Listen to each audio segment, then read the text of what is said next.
Hello students, welcome back to my channel. How are you all? I hope you all are fine.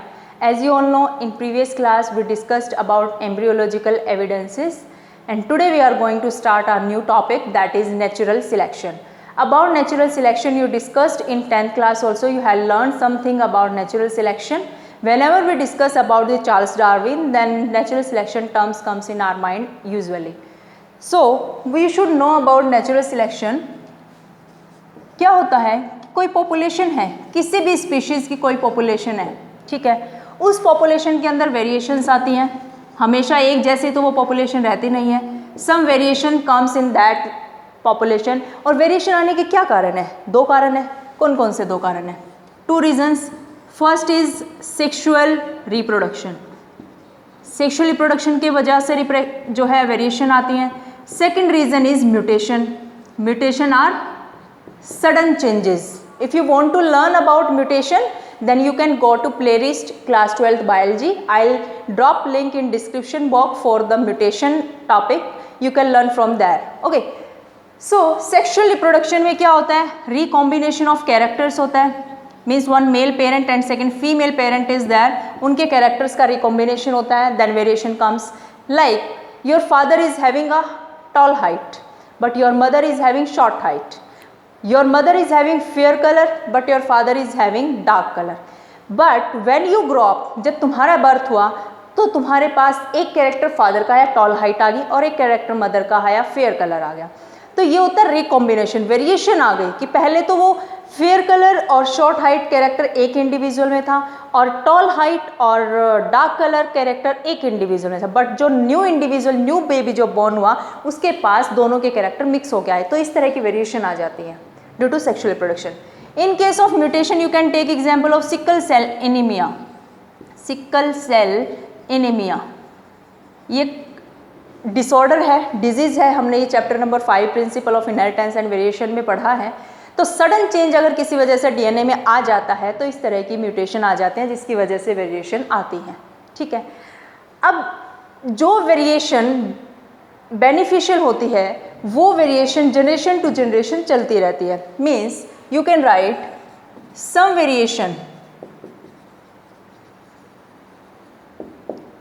Variation are beneficial and help in better survival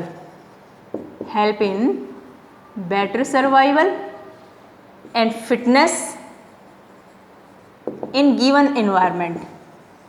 What do you mean by this thing? कि अगर कोई कुछ variation बहुत beneficial होती हैं, कुछ variation इतनी ज़्यादा बेनिफिशियल नहीं होती हैं, but whenever some variation are beneficial then they help in two things.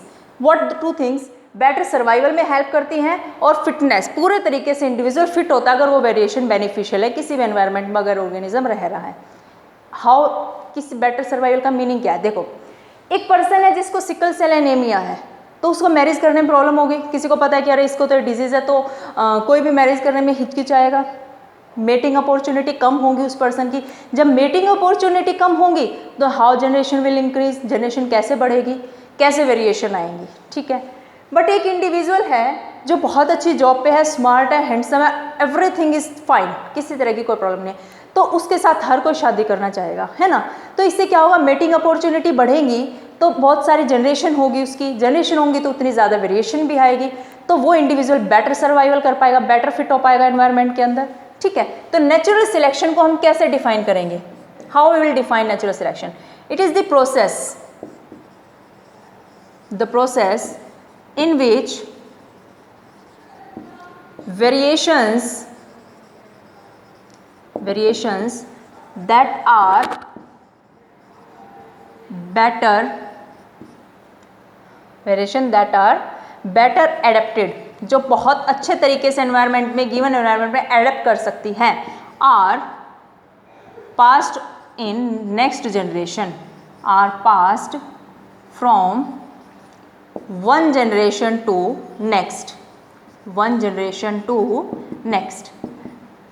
So natural selection वो प्रोसेस है जिसमें जो वेरिएशन किसी एनवायरनमेंट में, गिवन एनवायरनमेंट में बेटर एडेप्टेड है, बेटर हेल्प करते हैं सर्वाइवल में, फिटनेस में, These variation pass from one generation to next generation. Means these are selected by nature. Nature उनको select कर लेते. Nature ऐसे नहीं आते कि yes you are selected, yes you are also selected.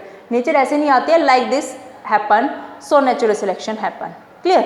So natural selection के कुछ हम examples करेंगे और उन एग्जाम्पल्स में हम देखेंगे कि नेचुरल सिलेक्शन कैसे एविडेंसेस का काम करता है. एविडेंसेस ऑफ इवोल्यूशन में भी हम नेचुरल सिलेक्शन को रीड करते हैं कि natural selection is also an evidence for evolution.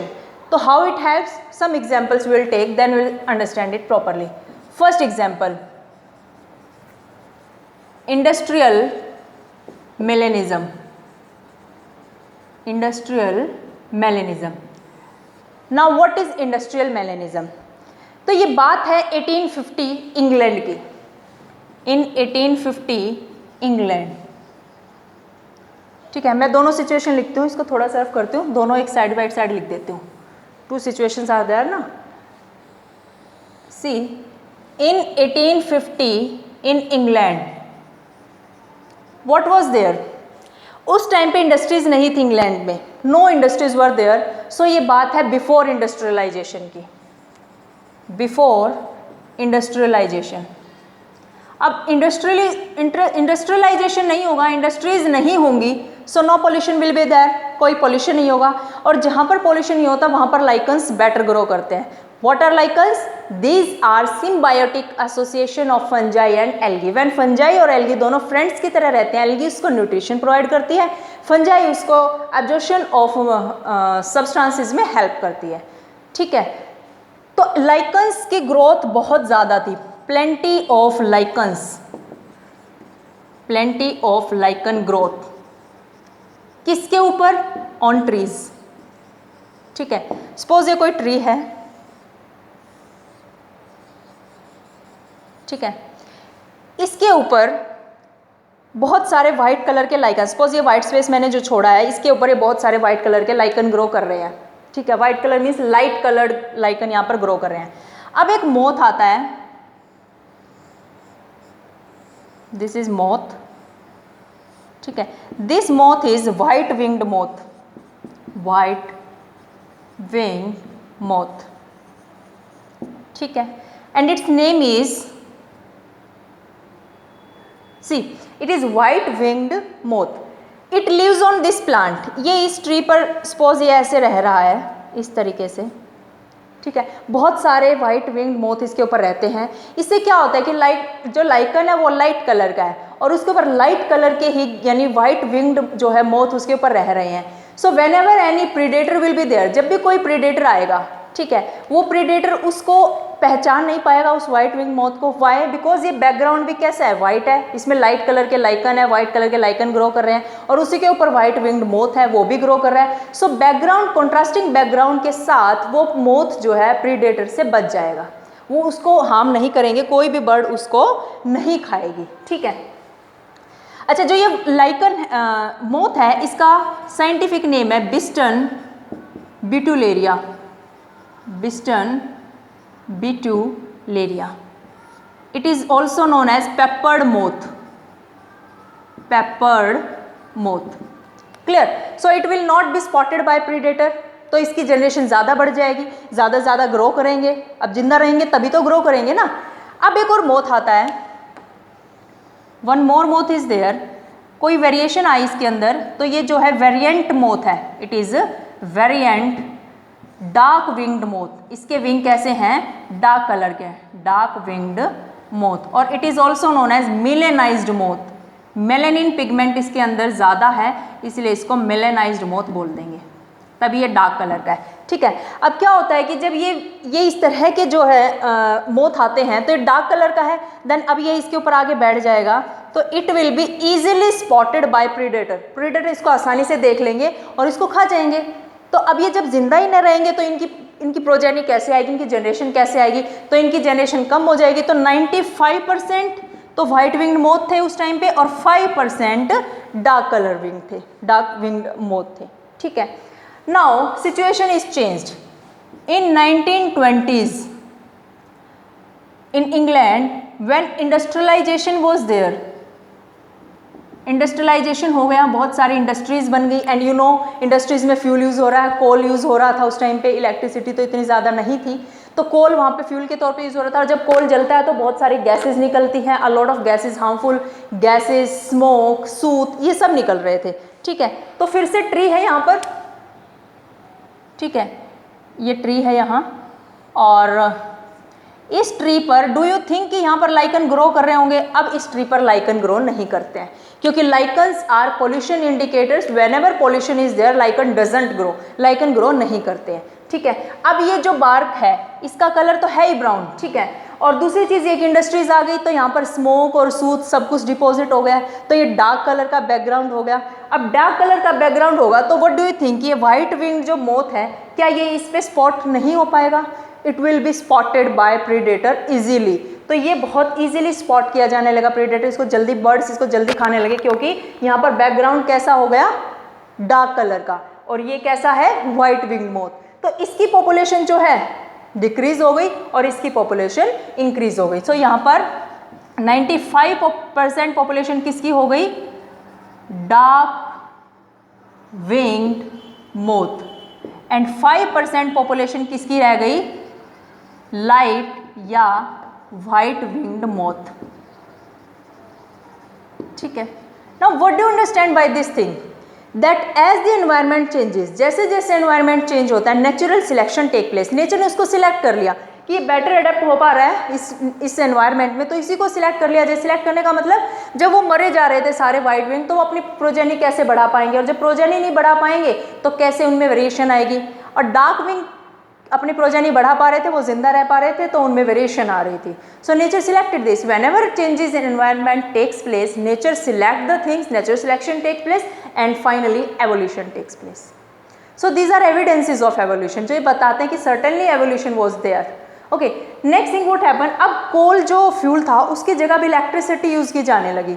जब इलेक्ट्रिसिटी यूज़ की जा रही है तो बहुत ज़्यादा स्मोक, हार्मफुल गैसेस, सूत वगैरह नहीं है, तो फिर से यहाँ पर लाइट बैकग्राउंड होने लगा और वाइट विंग मोथ फिर से इंक्रीज करने लगे। And remember one thing, no variant is completely wiped out, इस बात को याद रखो। What, no variant is completely wiped out, कोई भी वेरिएंट पूरे तरीके से खत्म नहीं होता है, वो रहता है एनवायरनमेंट में। I hope it is clear. So first example of natural selection is industrial melanism, जो तुम्हें समझ आ गया, you can take screenshot. अब हम नेक्स्ट एग्जाम्पल करेंगे नेचुरल सिलेक्शन का, and what is that example is DDT resistance in mosquitoes. ये example भी एविडेंसेस ऑफ इवोल्यूशन में काउंट किया जाता है, जो ये सर्टेनली बताता है कि इवोल्यूशन हुआ था, ऐसे ही नहीं बोला जा रहा कि एवोल्यूशन था नहीं था, कुछ ऐसा। सो सेकंड एग्जाम्पल क्या है, DDT resistance in mosquitoes. I hope सभी को पता होगा कि DDT पाउडर होता है जो पेस्टिसाइड होता है। क्या होता है? Pesticide. It is non biodegradable, it is pesticide. It was introduced in 1940s to kill the mosquitoes. Mosquito का नंबर बहुत ज़्यादा बढ़ रहा था, तो 1940 में इसको इंट्रोड्यूस किया गया कि मॉस्किटो को किल करने के ये काम आएगा। Certainly it killed a lot of mosquitoes, बहुत सारी पॉपुलेशन इसने डिस्ट्रॉय की, बट कोई ना कोई वेरिएंट मिल ही जाता है, कोई वेरिएशन मिल ही जाती है। One variant of mosquito was there, और उस वेरिएंट में क्या था, एक ऐसी जीन मिली, that variant was having a gene which was resistant to DDT, जो DDT के रेजिस्टेंट थी, जिसको ऊपर DDT का कोई असर ही नहीं पड़ता था। तो वो जब असर ही नहीं पड़ेगा DDT का, वो मरेगा नहीं एंड वो किल नहीं होगा, तो इट सर्वाइव, वो सर्वाइव करेगा। अब सर्वाइव करेगा तो मेटिंग करेगा, मेटिंग होगी तो नई जनरेशन बनेगी, नई जनरेशन बनेगी तो बहुत ज़्यादा वेरिएशन, मीन्स वैसे वेरिएंट डेवलप होते चले जाएंगे। ठीक है, तो एक वेरिएंट मिला जिसके अंदर क्या था, इस तरह की जीन थी जो DDT से रेजिस्टेंट थी। अब DDT से रेजिस्टेंट है तो उसकी वेरिएशन उसमें आ गई, और जनरेशन, हर जनरेशन में उसके हर प्रोजेनी में इस तरह की वेरिएशन आने की वजह से वो क्या हो गया, उसका नंबर बढ़ गया, पॉपुलेशन बढ़ गई। ठीक है, तो यहाँ पर लिखेंगे वो क्या वेरिएंट था, a gene was resistant to DDT, वो DDT से रेजिस्टेंट थी। अब DDT से रेजिस्टेंट थी तो वो मॉस्किटो सर्वाइव कर गया, दैट मॉस्किटो सर्वाइव, वो मॉस्किटो सर्वाइव किया, मरा नहीं वो DDT से, बाकी सब मर रहे थे। ठीक है, ये सर्वाइव करेगा तो इंक्रीज इट्स नंबर, इसने अपना नंबर बढ़ा लिया, उसकी पॉपुलेशन बढ़ गई। And nature selected this, nature ने इसको सिलेक्ट कर लिया। किसको सिलेक्ट कर लिया नेचर ने? जो बेटर एडेप्टेड था, जो बेटर सर्वाइवल था। नेचर को ये मतलब नहीं था कि अरे ज़्यादा मॉस्किटो हो जाएंगे तो मलेरिया हो जाएगा, बहुत सारी डिजीज हो जाएंगी। नेचर को इस बात से मतलब नहीं, नेचर को इस चीज़ से मतलब है कि इसकी स्पीशीज बेटर सर्वाइव कर सकती है ये वाली वेरिएंट इस एनवायरनमेंट में। ठीक है, तो nature selected this variant which was able to resistant against DDT. I hope it is clear. This is the second example. You write the number. It is the second example in case of natural selection. You can take screenshot. Then we'll do third example of natural selection. So, third example जो है sickle cell anaemia. इसके बारे में बहुत बार बात करते हैं, मैंने तुम्हें बोला भी है अगर तुम सिकल सेल एनीमिया को पढ़ना चाहते हो then you can go to the chapter number 5। I will drop the link in description box, you can go directly to the chapter and you can learn about sickle cell anaemia. Sickle cell anaemia is autosomal recessive disorder, autosomal recessive disorder. ठीक है, अब हम बात करेंगे Africa में। Africa में बहुत ज़्यादा मलेरिया था। ठीक है, तो क्या बात करने वाले हम? सी, एक कंडीशन है, हीमोग्लोबिन नॉर्मल है, haemoglobin is normal, homozygous condition है ये। यहाँ पर क्या होगा, जो आरबीसीज होंगी नॉर्मल होंगी। ठीक है, हीमोग्लोबिन होगा वो भी नॉर्मल होगा, तो person is normal. Second condition है HbA HbS, ये हिट्रोजाइगस कंडीशन है। इसमें 50% जो जीन है वो नॉर्मल है, 50% जो जीन है वो सिकल सेल एनीमिया की है। तो इससे क्या होगा, 50% जो आरबीसी होंगी they will be normal and 50% RBCs will be sickle shaped, वो सिकल शेप की होंगी। सो इससे क्या होगा, 50% हीमोग्लोबिन होगा नॉर्मल एंड 50% हीमोग्लोबिन होगा एबनॉर्मल। अब एबनॉर्मल हीमोग्लोबिन का मीनिंग क्या है? हीमोग्लोबिन के जब हम स्ट्रक्चर की बात करते हैं तो in its structure total 2 chains are there, alpha chains and beta chains. ठीक है, alpha chain and beta chain. तो क्या होता है, जो बीटा चेन होती है, बीटा चेन में 6th पोजीशन पे अमीनो एसिड की चेन है, प्रोटीन है हीमोग्लोबिन, तो अमीनो एसिड की चेन अल्फा चेन और बीटा चेन। तो इस बीटा चेन में जो अमीनो एसिड की 6th पोजीशन है, यहाँ पर क्या होता है, जो ग्लूटामिक एसिड अमीनो एसिड है ना, ग्लूटामिक एसिड या अमीनो एसिड है, it is replaced by valine. इसमें ग्लूटामिक की जगह कौन आ जाता है, वेलिन आ जाता है। इस सब की वजह से जो आरबीसी हैं सिकल शेप की हो जाती है। सिकल शेप की होने का मतलब ये है, सिकल शेप कैसी शेप होती है, इस तरह से, अदरवाइज आरबीसी की शेप क्या होती है, सर्कुलर। ठीक है, ये हुई फर्स्ट कंडीशन, ये है second condition. Now third condition HbS। यहाँ पर क्या है, यहाँ पर 50-50% चलते हैं, यहाँ पे सारी की सारी आरबीसी कैसी हो जाती हैं, sickle shape. All RBCs are sickle shaped. ठीक है, so total haemoglobin become abnormal. अब जब आरबीसी सिकल शेप की हो जाएंगी तो प्रॉपर ऑक्सीजन कैरिंग कैपेसिटी इनकी कम हो जाएगी। ऑक्सीजन कैरिंग कैपेसिटी कम होगी तो क्या होगा, पर्सन को प्रॉपर ऑक्सीजन की सप्लाई नहीं हो पाएगी और पर्सन बिकम टायर्ड, वो थकने लग जाएगा। ठीक है, और फाइनली उसकी डेथ भी हो सकती है। Now what nature has done, nature ने इस कंडीशन को सिलेक्ट कर लिया, नेचर सिलेक्टेड दिस कंडीशन। तो सिलेक्टेड का मतलब क्या है, जब देखा, पर्सन्स को ऑब्जर्व किया तो ये वाले पर्सन ऐसे मिले जिनको मलेरिया नहीं हुआ, इनको मलेरिया नहीं होता था। बाकियों को मलेरिया होता था। इट मीन्स नेचर ने ऐसे पर्सन को सिलेक्ट कर लिया, ठीक है। तो इनकी प्रोजेनी आगे बढ़ रही थी क्योंकि सर्वाइव कर रहे थे, बाकी मलेरिया से मर रहे थे। I hope it is clear. इसका मतलब जिसको सिकल सेल एनीमिया होता है उसको मलेरिया नहीं होता है। Clear. So this is all this second या third example of sickle cell anaemia. हमने यही एग्जाम्पल करने थे। You can take screen shot.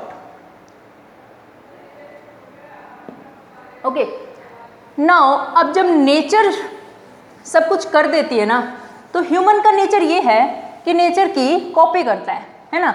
Now human thought that then when nature select the things then why can't we. Human ने भी अब selection शुरू कर दिया। कैसे सिलेक्शन शुरू किया? It is known as artificial selection. Artificial selection. What was done? Plant breeders होते हैं। प्लांट ब्रीडर्स वो होते हैं जो दो प्लांट्स को लेके उनकी ब्रीडिंग कराते हैं और ब्रीडिंग करा के न्यू जनरेशन बनाते हैं, ठीक है। प्लांट ब्रीडर्स ने क्या किया? एक वाइल्ड मस्टर्ड है। Wild mustard has a lot of variations. इसमें बहुत ज़्यादा वेरिएशन है। किस चीज़ में? उसकी हाइट में।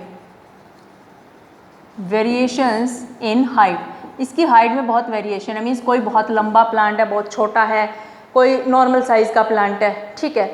तो उन्होंने अलग अलग वैरायटी को, प्लांट ब्रीडर्स ने अलग अलग वैरायटी को ब्रीड कराया और एक नई वैरायटी बनाई, अ न्यू वैरायटी फॉर्म्ड, और उस न्यू वैरायटी को बोला कैबेज, ठीक है, ठीक है। ऐसे ही फिर से प्लांट ब्रीडर्स ने फिर से दो वैरायटीज़ को ब्रीड कराया और एक नई वैरायटी बनाई। उस वैरायटी का नाम है कॉलीफ्लावर। लाइक दिस ऐसे ही बहुत सारी और वैरायटी बनाई, लाइक केल, ब्रोकली जो तुम सब खाते भी हो, है ना, पिंक कैबेज, ठीक है। कैबेज, कॉलीफ्लावर, केल, ब्रोकली, पिंक कैबेज। सो ये जो हैं, ये सारी जो वैरायटी हैं ये किसकी ब्रीडिंग से बनी है? वाइल्ड मस्टर्ड की ब्रीडिंग कराने के बाद ये सभी वैरायटी डेवलप हुई हैं। सभी कैबेज है, सभी गोभी है, ठीक है, बट इनकी अलग अलग वैरायटीज़ हैं। ओके, सो जब अगर ह्यूमन आर्टिफिशियली सिलेक्ट करके नई स्पीशीज बना सकता है, नई वैरायटीज़ बना सकता है, तो इस फिनोमिना को बोला गया, इस चीज़ को स्पॉट किया गया कि जब ऐसे ह्यूमन कर सकता है तो वाई कांट नेचर। नेचर ने भी ऐसी नई वैरायटीज़, नई स्पीशीज़ बना दी और एवोल्यूशन हो गया है, ठीक है। So natural selection and artificial selection, both topics are completed. I hope today's content is very clear to you. Even then, if you have any doubt, then please leave it in comment section. I'll try my best to clear your doubts. And next thing, in our next video, we'll discuss about adaptive radiation and some more small topics we'll do. Up to then, you revise it from NCERT. It will be very beneficial for your NEET exam as well as board exam. And if you really like my content, then please press like button, and for upcoming videos please subscribe my channel also. Thank you everybody.